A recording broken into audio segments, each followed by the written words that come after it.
going to ask you to approve or not approve a $370 million bond. And in 2000, Wichita approved a $285 million bond. Now they're coming back for another $370 million. Does that sound high or? That's not what it's for. $61 million is for swimming pools and tennis courts, athletic facilities, kind of state-of-the-art upgrades for all the schools. Keeps them I off. disagree. Huh? I disagree. Because they take too many of the fine arts out of middle schools, out of elementary schools, out of high schools. I'm a strong believer in classical music. But it keeps kids Art. from doing bad stuff like dealing with the police. Okay, but I was an athlete, and let me tell you, athletes are not exactly model citizens, especially not high schoolers. But do you think it is the job of a public school to build state-of-the-art facilities for high school? No. If it gives them something to, keep them out of trouble and keep them, doing something good with their life. Do you know what percentage, for $370 million, do you know what percentage of athletes would benefit from that? I'm not sure on the percentage either, but I imagine compared it would be pretty low. So you would still be willing to support an expenditure of $61 million.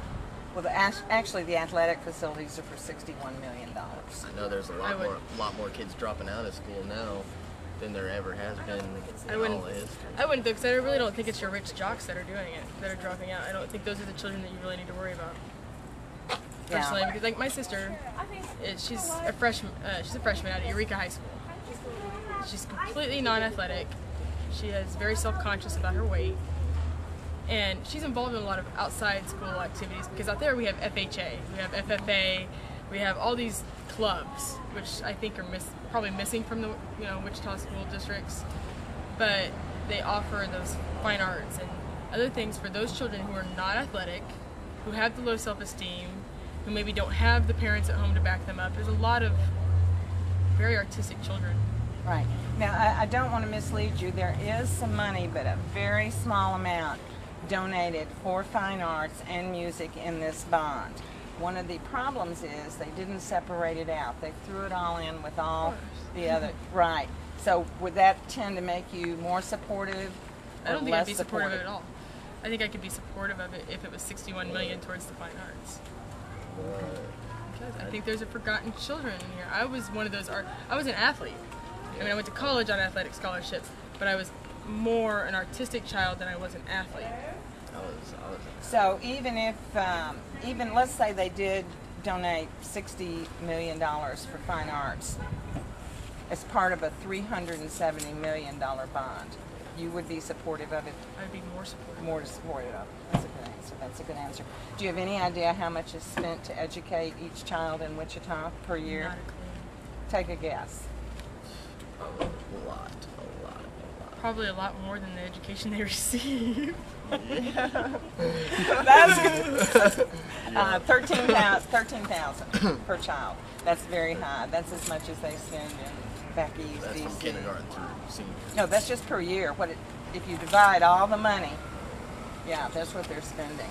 So it's a lot. So would you say, from what I'm hearing you say, is that academic achievement and the opportunity for that would be your number one priority, including the arts? It would be most, and the reason I say the arts is because I think when you look at all the problems in schools across the nation, honestly, across the nation, I think you have these problems because there are those forgotten children, the children who aren't popular. And I think it's important that every child know that they are good at something. I don't think our focus should be on making an Olympian, a pro athlete, because the truth of the matter is after college happens, that stuff is no longer there. Good point.